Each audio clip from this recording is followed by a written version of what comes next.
Let's watch a cartoon with the best fans ever. Oh, that's sweet. That's so sweet. Trippy horses!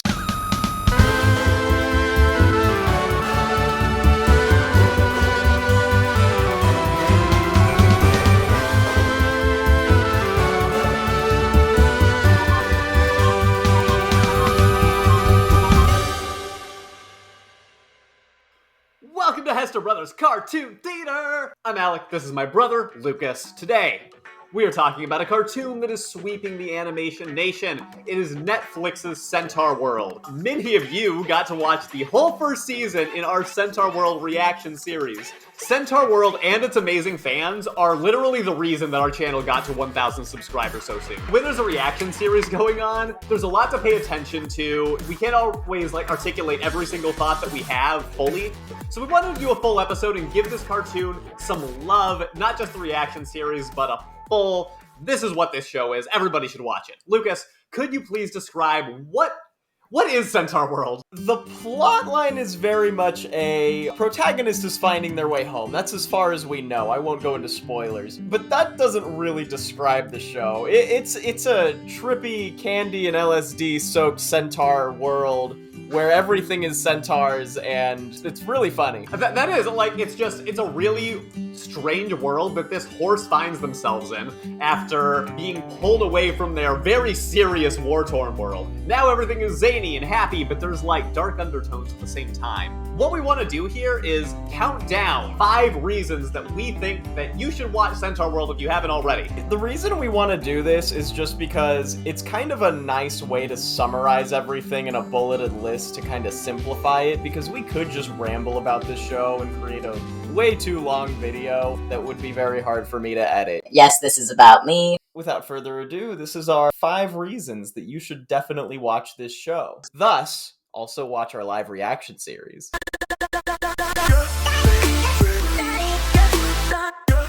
This is going to be spoiler-free when we get into these top 5 reasons, but we're going to have a spoiler-filled section at the end to talk about what we think about Season 2, or what might be coming next for the series. So some fan theories, and we might shout out some of your comments there, too.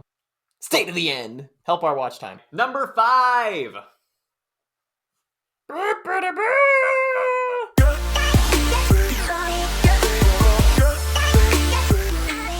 Real simply, the story arc is good. Like I was saying, we have a main plot line where our protagonist Horse is trying to get home, this war-torn world that Alec was talking about. Somehow Horse got transported to this other world, this centaur world, and she's trying to find her way home throughout the whole first season. But there's another plot that talks more about the war aspect of it. There's something that's unifying these worlds that has to do with the war that we kind of don't know about. And this isn't a spoiler, we learn about this kind of in episode 1. I mean, technically sure, we were at war with a ruthless horde of invading warriors. We agreed not to talk about that. But we don't know what's going on, and it's all played through undertones and mystery. That, to me, is one of the most amazing things about this show, is because it creates this fun, regular storyline that's, great for people to watch. Very Joseph Campbell, the hero's journey making it back home. But there's also this undertone of this second plot line. It brings a lot of tension to the story, and it makes you very involved. There's this happy-go-luckiness in this trippy world that is Centaurworld, but then in random little jarring moments, suddenly it gets really dark. Sometimes not even undertones, just all of a sudden, faces are melting. Sometimes my facial features get kind of melted. This random human face that shows up from this character shed. Check it. Those are funny moments. Alright. Well, they're funny, but they're dark, and they're like, what is this place? The allure of the show for me is the mystery. It's, where are we? I think that the juxtaposition between the two worlds and the mystery of it all is definitely the main driving part of the story arc that makes it so different and interesting. Yeah, we'd go more into the story arc and more details about that, but obviously we're trying to leave this spoiler free, so stay to the end for those. Alright, on to number 4.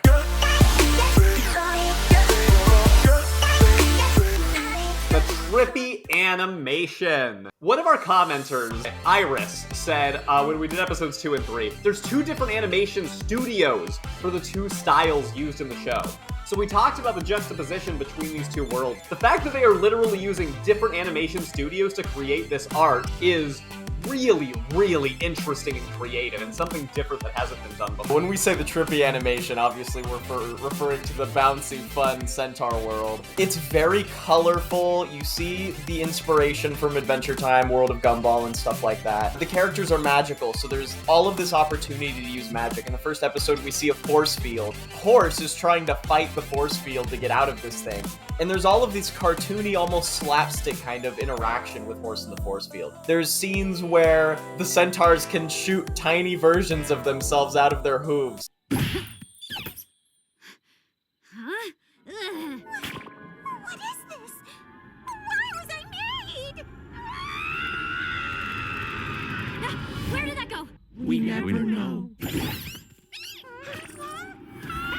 It's like so terrifying, but so weird and awesome, and it's something you could only do with in an animation style like this. One of our commenters, Garrett, had said, Megan Dong, the creator, I believe, said that the tiny versions of themselves retain all the memories of the original. I question that, because that doesn't explain a lot of things, in my opinion. And also, there's an affinity for butts. Oh, yes. The front, the back, you know. In the first episode, we see butt furniture a lot, and I think that adds to the trippiness, just seeing houses made of butts, and Derpleton's butt is a showcase very often. It's an important plot point. And this is a reason to watch, I would also like to clarify. It is a good thing. On to number 3.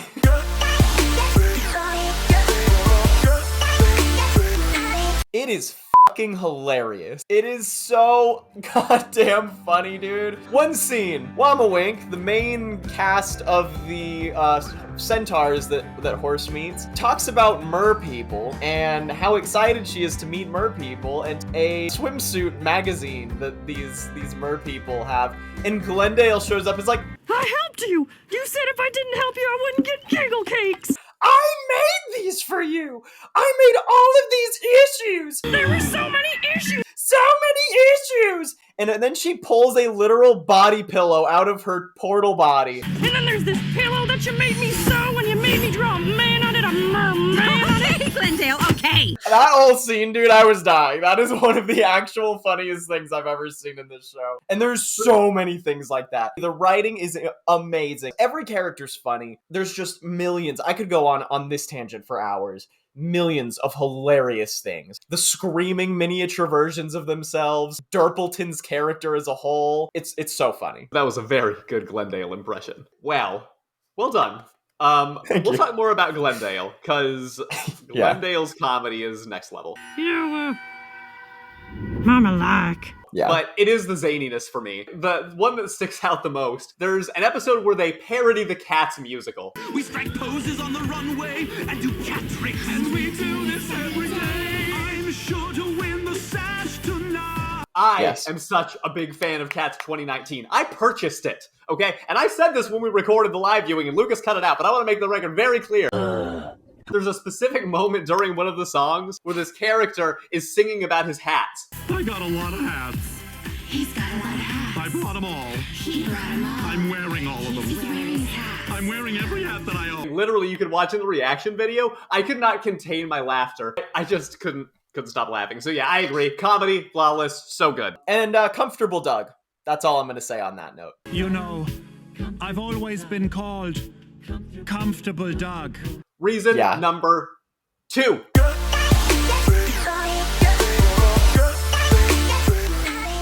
It's a brilliant musical.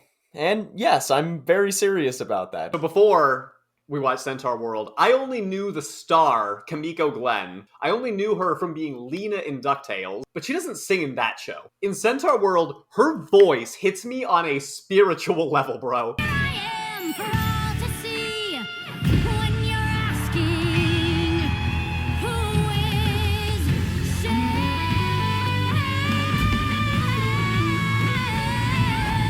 I am now a super fan of Kamiko Glenn. Like, I now follow her on Spotify. I've listened to a ton of her stuff. Her performance in this show is so stellar. It's one of the most unique, fantastic voices I've ever heard. And I'm only talking about her. That doesn't even encapsulate how well written it is. How many other characters have great parts of it, right? As far as musical shows go, this is legit. Like, this is not some cartoon that is writing a bunch of, like, childish lyrics to put music in their thing. This is a musical. We are all you just fragile things, be fearless too. And haven't been here before. You can fight for yourself. You're all right by yourselves, but just stay close to me. There's a character, Water Baby, that you'll meet. She's the first shaman that you meet. You'll figure it out if you haven't seen it before. Her introduction song is just blows you away. Open the gateway, open your heart and your mind, and that is the key. The way that they use music to tell the story, none of it's superfluous. At no point do I think this song doesn't need to exist, because it's using music to tell a story, which is exactly what a good musical should do. I did not expect an amazing musical when I walked into this show, so it's great for that reason too. Even if you don't like musicals, it's still great. My favorite song, I can't even spoil because it's in episode 8, and let me just say, episode 8 may be one of the greatest episodes of television that I've ever seen. And my number one favorite song I also can't spoil because it's in the season finale. Number 1!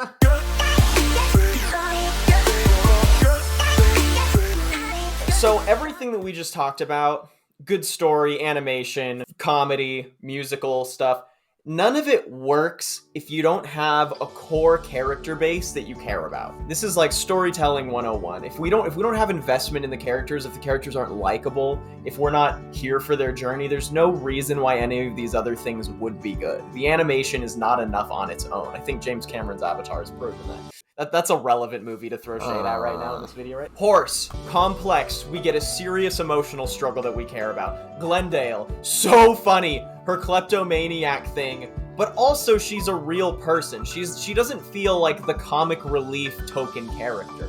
She also has emotions, and also you feel for her, and we see a range. Chet is racist against horses, and he has an actual, like, his own coming-of-age story outside of this.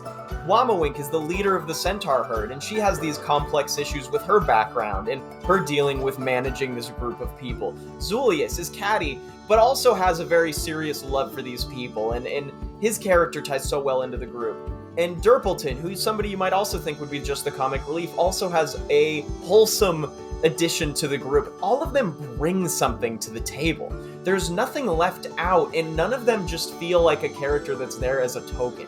They all have complexity to them. And it's all dealt so well through all of these things we talked about, through music, through comedy, the story arc. And it all ties together to create this wonderful, cohesive herd of characters that we really love and feel invested in. And that's not even mentioning the side characters. Every design and every side character we run in, all the shamans we meet, great designs, interesting characters, interesting power systems. Jebri, very funny, he's a tree person.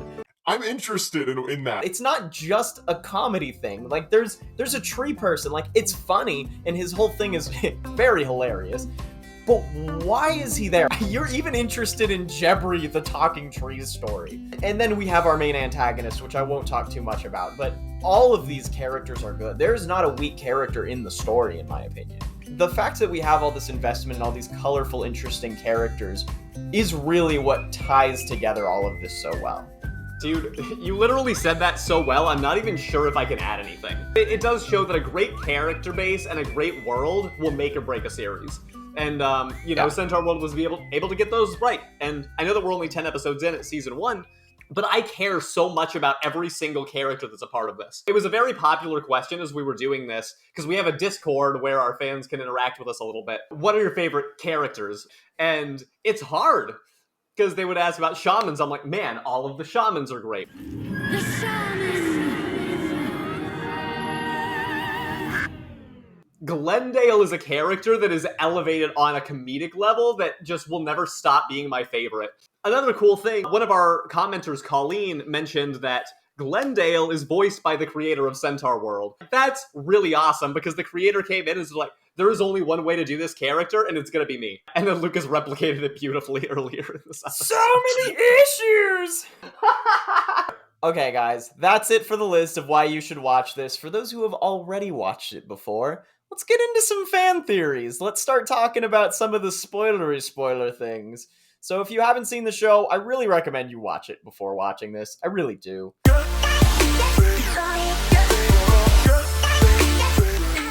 I think that the plot line with the wars and the fact that we are going to war now. So, like I said, the plot line is that Horse is trying to find her way home, right? We pretty much wrapped that up. And now the undertone plot has surfaced. Now we see that there's going to be this big war that Centaurworld and the human world are going to have to combine their efforts to fight. The Nowhere King, the big antagonist, escapes from where he was imprisoned, which was like this purgatory in between worlds.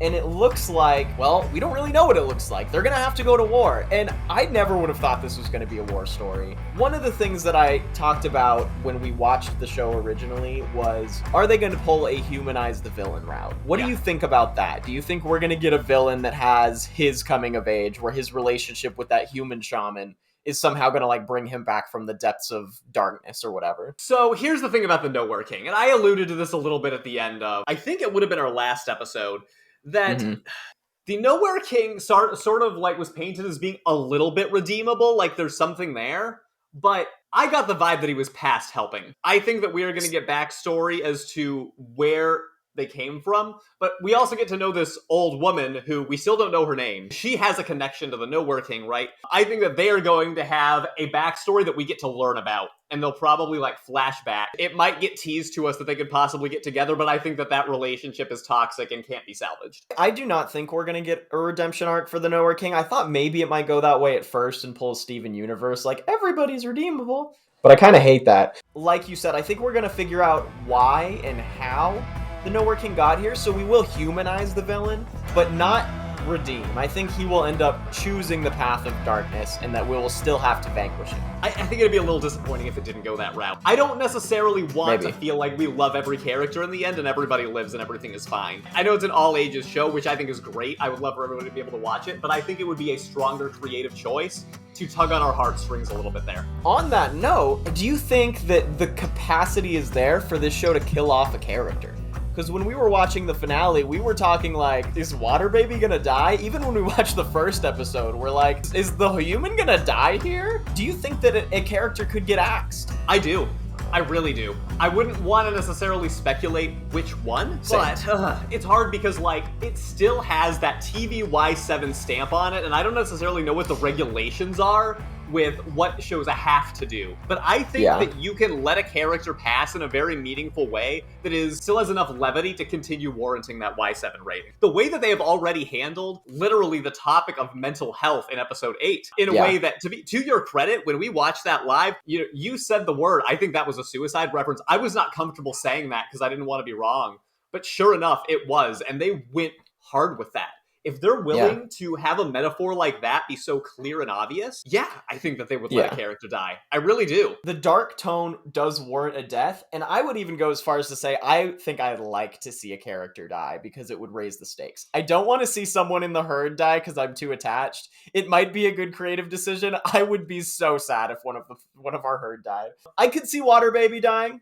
I could see it. I could see a different shaman dying. I could see Horse's master maybe dying. Or at least pulling like a fake death, like, oh, they're dead. Oh, maybe we'll bring them back to life. Something like that. But yeah, any other major theories before we sign off here? So going into season 2, actually, I will say that I don't want to say concerns, but I really am hoping that they land this ship. Because the beauty of Centaurworld, to me, was this wacky, zany world that had the underlying darkness. Now we sort of understand the darkness a little bit more. I still think there's a lot to learn. But what is this show going to look like when the war is up front and we are seeing the serious world and the zany one? Are they going to be able to make this still have the same charm that the first 10 episodes had?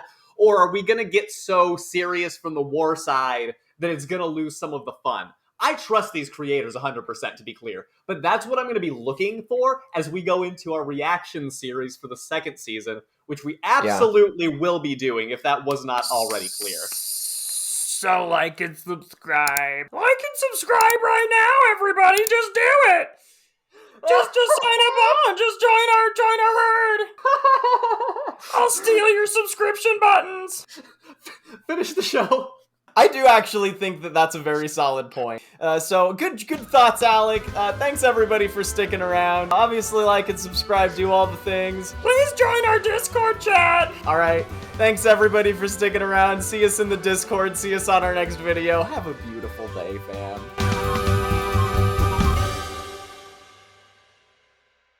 So many issues.